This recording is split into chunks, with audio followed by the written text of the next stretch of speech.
we need kids, we need a new generation with the capacity to be able to think about the incredible divisions in our world, the polarization, the extremes that we're seeing across the world.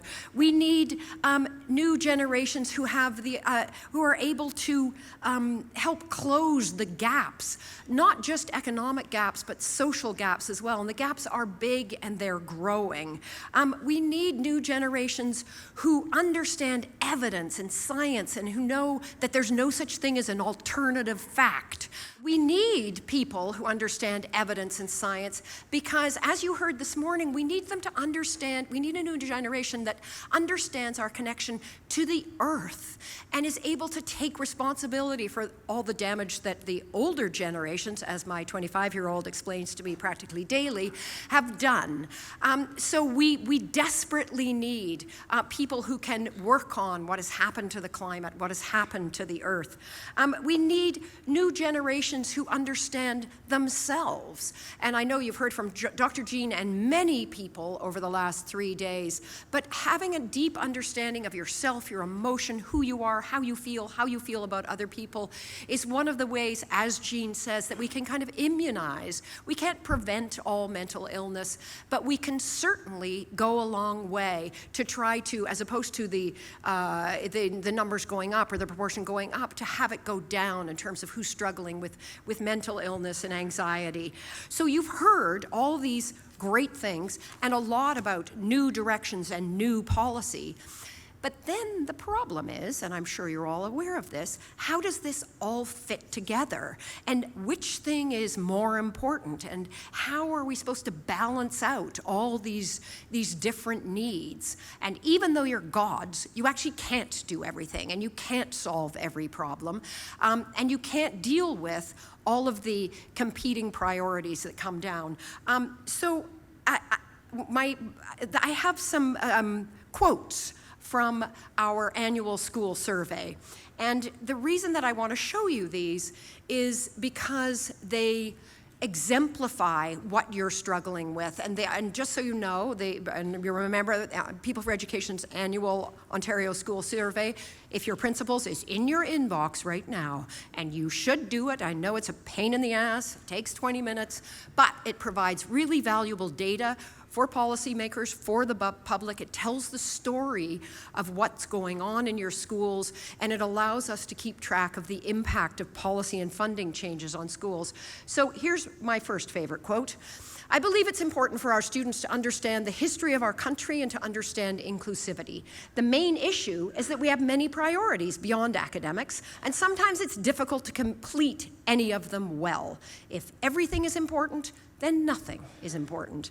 And the next one, my really favorite one, principals, teachers, and other education workers are bombarded with information and expectations. The expectation of the email senders and policymakers seem to be that when they click the send button, the program is implemented, as if by magic. They didn't write as if by magic, but that's how they're feeling. There are so many of these initiatives and projects on the go that most people are confused about the direction we are going or how to go about prioritizing what is going on. Is it possible, as opposed to continually adding or inventing new priorities and new programs, is it possible to think of this more coherently? And that's what I've been thinking about as I've been watching the presentations in the last couple of days. And the asking you to do more part is in here.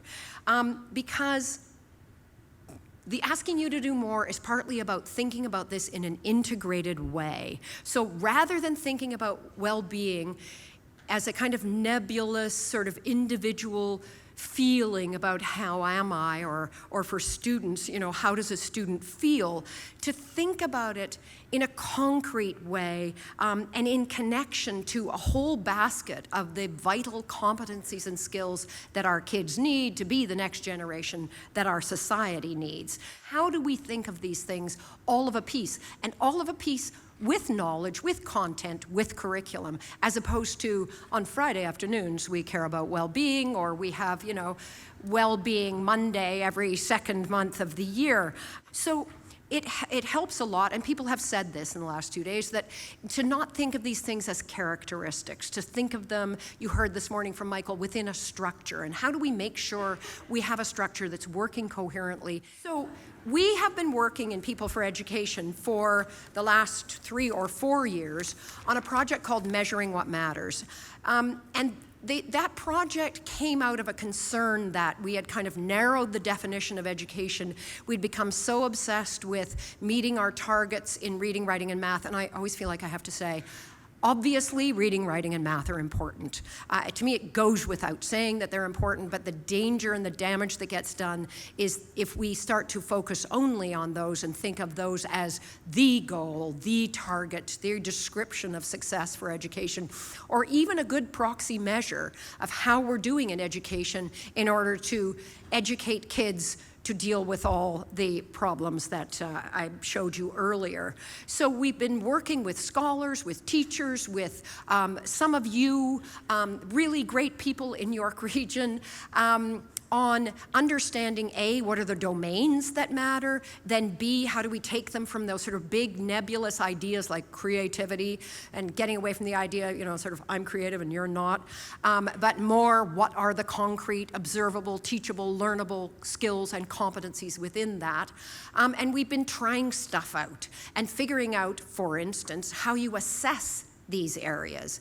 So when I was thinking about well-being and the government's rightful and all of our rightful understanding that well-being is very important, I was trying to think about how do the competencies fit in well-being? As opposed to inventing a new thing called well-being on the side of all the other things, if we tried to think about how it was connected, and that we were sure that well-being is not about feeling good, but it's about having all of the competencies and skills and capacities you need in order to be able to survive, thrive, engage in the world, then all of these areas fit into that idea of well-being. And I'm not going to go through in detail all of them. In each of our buckets, we like to call them, that's the technical term for them.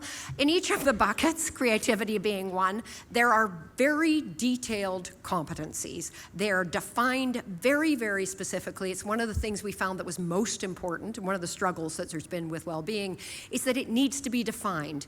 And we need to have a kind of common lexicon so that when we're talking about well-being, we're able to talk to each other because we all are working with the same definition. So some of the competencies in creativity that are fit within well-being is being able to challenge assumptions, being able to work without an end goal in mind, being able to empathize, being able to take criticism, look at your work critically, and persist, being able to take input from your peers and from your teachers, and being able to ask for help. There are 20 competencies in creativity, but those are some of the ones that fit within well-being.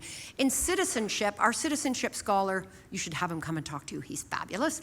His name's Alan Sears. He's from the University of New Brunswick. And he says citizenship skills and competencies, citizenship should be about learning how to not get along. He is very worried about the extremism in the world, and that part of it has to do with we need to understand each other's perspectives, each other's cultures, and we need to understand difference and how it's possible to be different, have different views, and talk to each other and engage with each other. He also says we give citizenship prizes for all the wrong reasons, for kids sitting down, shutting up, and being good, and that's the opposite of citizenship. In his mind, citizenship to him is about being loud. So citizenship has also well-being competencies in it, being able to understand the fluid nature of identity, being able to understand power relationships, understanding your own position with respect to other people's and your cultural identity. In the same way, social emotional competencies, and on these we work with Stuart Shanker, they are filled with competencies for well-being, but again, teachable, learnable, not I'm born with, not I'm just that kind of person, but teachable, learnable skills that can be taught and learned within curriculum. Very, very important, being able to understand your own emotions. We heard a lot about that today, but also being able to persist, to be able to fail, to have the self-regulation skills so that you're able to learn. And in the social emotional competencies too, we have, again, understanding diverse cultural contexts. Health, obviously connected to well-being, but in a lot of very specific ways. So Physical health, yes, absolutely. Understanding risks, making healthy choices, having a secure sexual identity, and being able to, having the capacity to, and having the support to learn how to have successful relationships with other students, with teachers, with everybody in your world. And all of these things are grounded in, and Michael talked about this morning too, about structure. So we also have to care about not just the outcomes, but what do we have there? What are the opportunities? What's the context for being able to learn these things, to teach these things, to build this knowledge? So the list of things in quality learning environments, we worked with a scholar from Moisey on this, is very, very long. But again, welcoming inclusive classrooms, different forms of assessment, student voice, and this is not sort of passively sitting back and saying we have a student council so we've got student voice. It's from when you're 4 years old, being able to understand that you can have a sense of, that you can develop a sense of agency, so that you can learn to understand your views, other views, be able to speak about them, because it's not just about making a room that students can go and talk. It's about ensuring that, again, we have this next generation that is able to fight off the Donald Trumps of the world, just to be, more political than I should be. But there also needs to be the space and the time for collaboration, for professional development, for learning, for understanding the professionalism. And that goes to the thing that I want you to be asking for. Because I think there is a danger in our wonderful public education system and our wonderful way that governments work. And as you know, there's tons and tons of politics in education. I'm sure you're aware of that. I'm sure you're really aware of that, that it is important that we recognize how important this work is, and that you can't just dump it on top of already very loaded curriculum, and you can't say we're going to get to the curriculum next year, but this year we're doing this, that it has to be thought of all of a piece, and that you need time, for one thing. You need time to do God's work. You need time to be able to collaborate with each other, to be able to try stuff and fail, to experiment. You need support to be able to do that. You need it to be structurally built into schools so that there are places and spaces and support for understanding how you can talk to each other about assessment. It is important to remember that the actual teaching time is quite high here compared to some other countries, but this other time is what really fuels your work, and you need to be able to have input into policy. So having that exchange back and forth so that you have a voice to do the work that you know, that you understand, so that we can think about these things differently, we can understand the interconnections between assessment, between competency, skills, content, knowledge, well-being, equity, the social health of the school and its community. If we want to do all those things, and if that is the job of the public education system, which I think that it is, and if we want to have hope for the future, the hope doesn't just lie in the children,